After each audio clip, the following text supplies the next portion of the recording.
திவ்ய வாசகனாகிய யோவானுக்கு வெளிப்படுத்தின விசேஷம். அதிகாரம் 1. சீக்கிரத்தில் சம்பவிக்க வேண்டியவைகளை தம்முடைய ஊழியக்காரருக்கு காண்பிக்கும் பொருட்டு தேவன் இயேசு கிறிஸ்துவுக்கு ஒப்புவித்ததும், இவர் தம்முடைய தூதனை அனுப்பி தம்முடைய ஊழியக்காரனாகிய யோவானுக்கு வெளிப்படுத்தினதுமான விசேஷம். இவன் தேவனுடைய வசனத்தை குறித்தும் இயேசு கிறிஸ்துவை பற்றிய சாட்சியை குறித்தும் தான் கண்ட யாவற்றையும் சாட்சியாக அறிவித்திருக்கிறான்.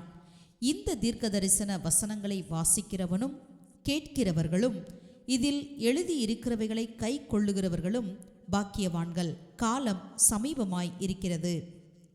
யோவான் ஆசியாவிலுள்ள 7 சபைகளுக்கும் எழுதுகிறதாவது: இருக்கிறவரும் இருந்தவரும் வருகிறவரும் மாணவராலும் அவருடைய சிங்காசனத்திற்கு முன்பாக இருக்கிற 7 ஆவிகளாலும் உண்மையுள்ள சாட்சியும் மரித்தோரிலிருந்து முதற் பிறந்தவரும் பூமியின் ராஜாக்களுக்கு அதிபதியுமாகிய இயேசு கிறிஸ்துவினாலும் உங்களுக்கு கிருபையும் சமாதானமும் உண்டாவதாக.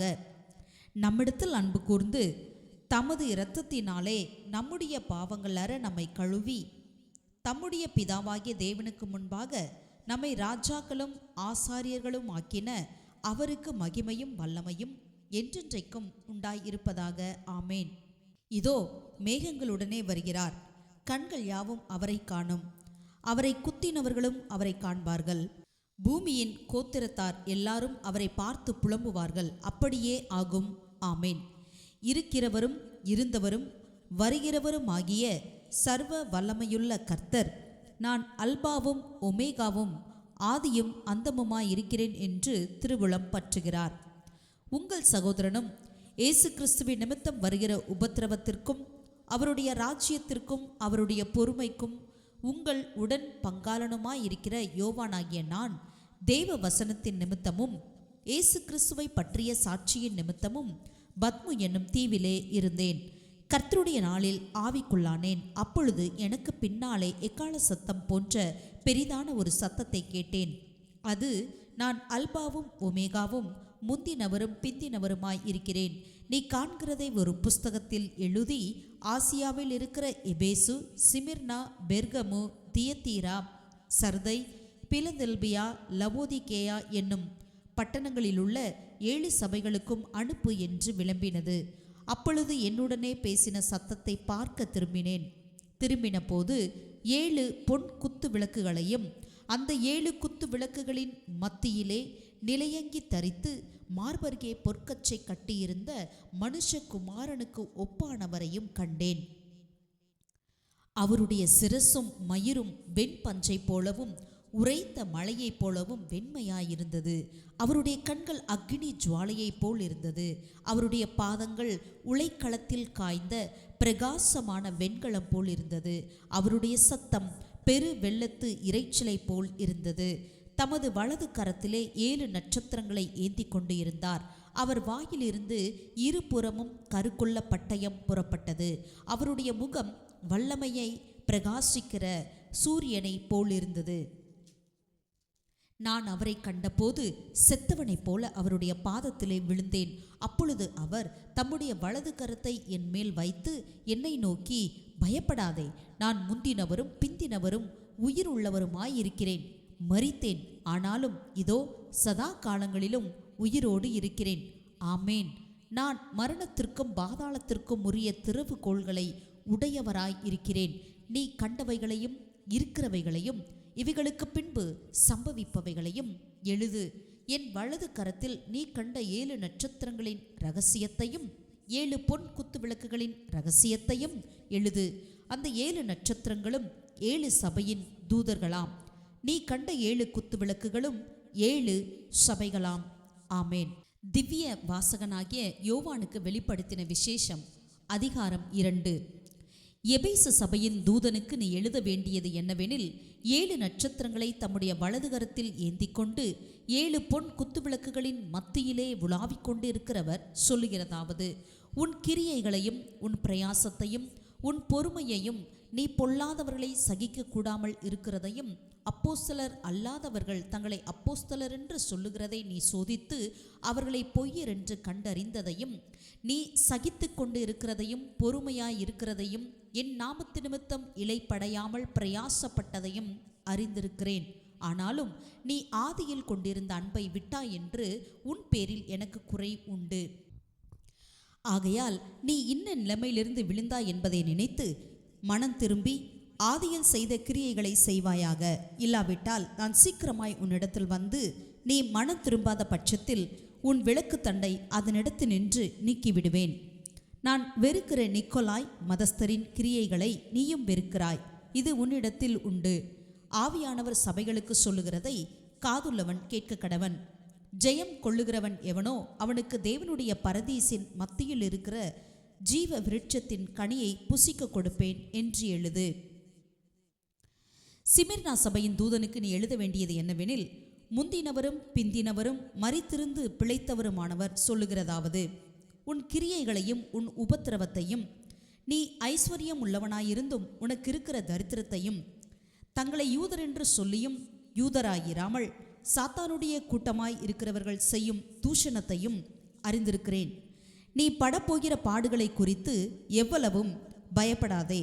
இதோ நீங்கள் சோதிக்கப்படும் பொருட்டாக பிசாசானவன் உங்களில் சிலரை காவலில் போடுவான். 10 நாள் உபத்திரவப்படுவீர்கள். ஆகிலும் நீ மரண பரியந்தம் உண்மையாயிரு. அப்பொழுது ஜீவ கிரீடத்தை உனக்கு தருவேன். ஆவியானவர் சபைகளுக்கு சொல்லுகிறதை காதுள்ளவன் கேட்க கடவன். ஜெயம் கொள்ளுகிறவன் 2ஆம் மரணத்தினால் சேதப்படுவது இல்லை என்று எழுது. பெர்கமு சபையின் தூதனுக்கு நீ எழுத வேண்டியது என்னவெனில், இருபுறமும் கற்குள்ள பட்டயத்தை உடையவர் சொல்லுகிறதாவது, உன் கிரியைகளையும் சாத்தானுடைய சிங்காசனம் இருக்கிற இடத்தில் நீ குடியிருக்கிறதையும் நீ என் நாமத்தை பற்றி கொண்டு இருக்கிறதையும் சாத்தான் குடிகொண்டிருக்கிற இடத்திலே உங்களுக்குள்ளே எனக்கு உண்மையுள்ள சாட்சியான அந்திப்பா என்பவன் கொல்லப்பட்ட நாட்களிலும் என்னை பற்றும் விசுவாசத்தை நீ மறுதலியாமல் இருந்ததையும் அறிந்திருக்கிறேன். ஆகிலும் சில காரியங்களை குறித்து உன் பேரில் எனக்கு குறை உண்டு. விக்கிரகங்களுக்கு படைத்தவைகளை புசிப்பதற்கும் வேசித்தனம் பண்ணுவதற்கும் ஏதுவான இடரலை இஸ்ரவேல் புத்திரர் முன்பாக போடும்படி பாலாக் என்பவனுக்கு போதனை செய்த பிலேயாமுடைய போதகத்தை கை கொள்ளுகிறவர்கள் உன்னிடத்தில் உண்டு. அப்படியே நிக்கோலாய் மதஸ்தருடைய போதகத்தை கை கொள்ளுகிறவர்களும் உன்னிடத்தில் உண்டு. அதை நான் வெறுக்கிறேன். நீ மனம் திரும்பு. இல்லாவிட்டால் நான் சீக்கிரமாய் உன்னிடத்தில் வந்து என் வாயின் பட்டயத்தால் அவர்களோட யுத்தம் பண்ணுவேன். ஆவியானவர் சபைகளுக்கு சொல்லுகிறதை காதுள்ளவன் கேட்க கடவன். ஜெயம் கொள்ளுகிறவனுக்கு நான் மறைவான மன்னாவை புசிக்க கொடுத்து அவனுக்கு வெண்மையான குறிக்கல்லையும் அந்த கல்லின் மேல் எழுதப்பட்டதும் அதை பெறுகிறவனை அன்றி வேறு ஒருவனும் அறியக்கூடாததுமாகிய புதிய நாமத்தையும் கொடுப்பேன் என்றெழுது. தியத்தீரா சபையின் தூதனுக்கு நீ எழுத வேண்டியது என்னவெனில், அக்னி ஜுவாலை போன்ற கண்களும் பிரகாசமான வெண்கலம் போன்ற பாதங்களும் உள்ள தெய்வகுமாரன் சொல்லுகிறதாவது, உன் கிரியைகளையும் உன் அன்பையும் உன் ஊழியத்தையும் உன் விசுவாசத்தையும் உன் பொறுமையையும் நீ முன்பு செய்த கிரியைகளிலும் பின்பு செய்த கிரியைகள் அதிகமாய் இருக்கிறதையும் அறிந்திருக்கிறேன். ஆகிலும் உன் பேரில் எனக்கு குறை உண்டு. என்னவெனில், தன்னை தீர்க்கதரிசி என்று சொல்லுகிற ஏசபேல் என்னும் ஸ்திரீயானவள் என்னுடைய ஊழியக்காரர் வேசித்தனம் பண்ணவும் விக்கிரகங்களுக்கு படைத்தவைகளை புசிக்கவும் அவர்களுக்கு போதித்து அவர்களை வஞ்சிக்கும்படி நீ அவளுக்கு இடம் கொடுக்கிறாய். அவள் மனம் திரும்பும்படியாய் அவளுக்கு தவணை கொடுத்தேன். தன் வேசி மார்க்கத்தை விட்டு மனம் திரும்ப அவளுக்கு விருப்பமில்லை.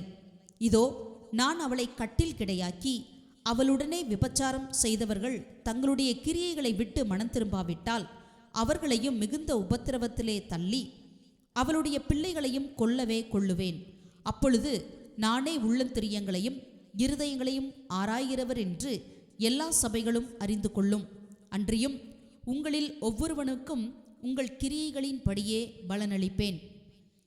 தியத்தீராவிலே இந்த போதகத்தை பற்றி கொள்ளாமலும் சாத்தானுடைய ஆழங்கள் என்று அவர்கள் சொல்லுகிறார்களே, அந்த ஆழங்களை அறிந்து கொள்ளாமலும் இருக்கிற மற்றவர்களாகிய உங்களுக்கு நான் சொல்லுகிறதாவது, உங்கள் மேல் வேறு ஒரு பாரத்தையும் சுமத்த மாட்டேன். உங்களுக்குள்ளதை நான் வருமளவும் பற்றி கொண்டு இருங்கள். ஜெயங்கொண்டு முடிவு பரியந்தம் என் கிரியைகளை கை கொள்ளுகிறவன் எவனோ அவனுக்கு நான் என் பிதாவினிடத்தில் அதிகாரம் பெற்றது போல ஜாதிகள் மேல் அதிகாரம் கொடுப்பேன்.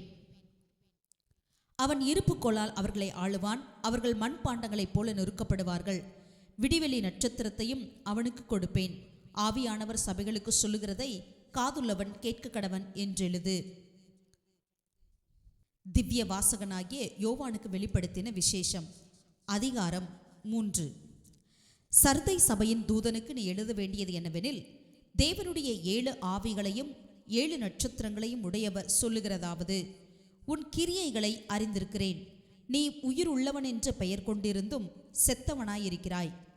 நீ விழித்து கொண்டு சாகிறதற்கு ஏதுவாய் இருக்கிறவைகளை ஸ்திரப்படுத்து. உன் கிரியைகள் தேவனுக்கு முன் நிறைவுள்ளவைகளாக நான் காணவில்லை. ஆகையால் நீ கேட்டு பெற்றுக்கொண்ட வகையை நினைவு கூர்ந்து அதை கை கொண்டு மனம் திரும்பு. நீ விழித்திராவிட்டால் திருடனைப் போல் உன்மேல் வருவேன். நான் உன்மேல் வரும் வேலையை அறியாதிருப்பாய். ஆனாலும் தங்கள் வஸ்திரங்களை அசுசிப்படுத்தாத சில பேர் சர்தையிலும் உனக்குண்டு. அவர்கள் பாத்திரவான்களானபடியால் வெண் வஸ்திரம் தரித்து என்னோடே கூட நடப்பார்கள். ஜெயம் கொள்ளுகிறவன் எவனோ அவனுக்கு வெண் வஸ்திரம் தரிப்பிக்கப்படும். ஜீவ புஸ்தகத்திலிருந்து அவனுடைய நாமத்தை நான் கிறுக்கி போடாமல் என் பிதா முன்பாகவும் அவருடைய தூதர் முன்பாகவும் அவன் நாமத்தை அறிக்கையிடுவேன். ஆவியானவர் சபைகளுக்கு சொல்லுகிறதை காதுள்ளவன் கேட்க கடவன் என்றெழுது. பிலதெல்பியா சபையின் தூதனுக்கு எழுத வேண்டியது என்னவெனில், பரிசுத்தமுள்ளவரும் சத்தியமுள்ளவரும் தாவீதின் திறவுகோலை உடையவரும் ஒருவரும் பூட்டக்கூடாதபடிக்கு திறக்கிறவரும் ஒருவரும் திறக்கக்கூடாதபடிக்கு பூட்டுகிறவருமாய் இருக்கிறவர் சொல்லுகிறதாவது, உன் கிரியைகளை அறிந்திருக்கிறேன். உனக்கு கொஞ்ச பலம் இருந்தும் நீ என் நாமத்தை மறுதலியாமல் என் வசனத்தை கை கொண்டபடியினாலே இதோ திறந்த வாசலை உனக்கு முன்பாக வைத்திருக்கிறேன், அதை ஒருவனும் பூட்டமாட்டான். இதோ யூதர் அல்லாதிருந்தும் தங்களை யூதரென்று பொய் சொல்லுகிறவர்களாகிய சாத்தானுடைய கூட்டத்தாரில் சிலரை உனக்கு கொடுப்பேன். இதோ அவர்கள் உன் பாதங்களுக்கு முன்பாக வந்து பணிந்து நான் உன்மேல் அன்பாய் இருக்கிறதை அறிந்து கொள்ளும்படி செய்வேன்.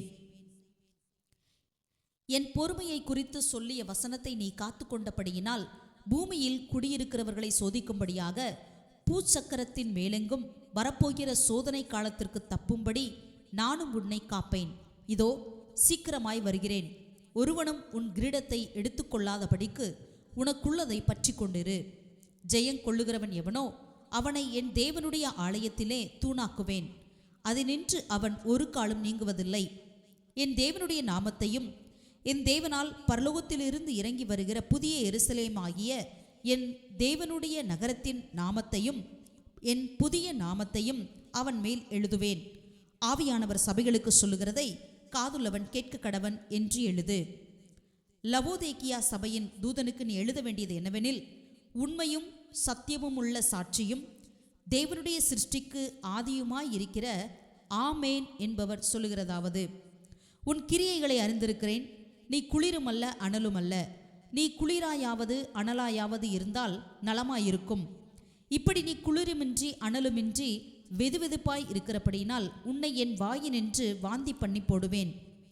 நீ நிர்பாக்கியமுள்ளவனும் பரிதபிக்கப்படத்தக்கவனும் தரித்திரனும் குருடனும் நிர்வாணியுமாய் இருக்கிறதை அறியாமல் நான் ஐஸ்வர்யவான் என்றும் திரவிய சம்பன்னன் என்றும் எனக்கு ஒரு குறைவும் இல்லை என்றும் சொல்லுகிறபடியால் நான் நீ ஐஸ்வர்யவானாகும்படிக்கு நெருப்பிலே புடமிடப்பட்ட பொன்னையும் உன் நிர்வாணமாகிய அவலட்சணம் தோன்றாதபடிக்கு நீ உடுத்திக் கொள்வதற்கு வெண்வஸ்திரங்களையும் என்னிடத்திலே வாங்கி கொள்ளவும் நீ பார்வையடையும்படிக்கு உன் கண்களுக்கு களிக்கம் போடவும் வேண்டுமென்று உனக்கு ஆலோசனை சொல்லுகிறேன். நான் நேசிப்பவர்கள் எவர்களோ அவர்களை கடிந்து கொண்டு சிட்சிக்கிறேன். ஆகையால் நீ ஜாக்கிரதையாயிருந்து மனம் திரும்பு. இதோ வாசற்படியிலே நின்று தட்டுகிறேன். ஒருவன் என் சத்தத்தை கேட்டு கதவை திறந்தால் அவனிடத்தில் நான் பிரவேசித்து அவனோடே போஜனம் பண்ணுவேன், அவனும் என்னோடே போஜனம் பண்ணுவான். நான் ஜெயம் கொண்டு என் பிதாவினுடைய சிங்காசனத்திலே அவரோடே கூட உட்கார்ந்தது போல ஜெயம் கொள்ளுகிறவன் எவனோ அவனும் என்னுடைய சிங்காசனத்தில் என்னோடே கூட உட்காரும்படிக்கு அருள் செய்வேன். ஆவியானவர் சபைகளுக்கு சொல்லுகிறதை காதுள்ளவன் கேட்க கடவன் என்றெழுது என்றார்.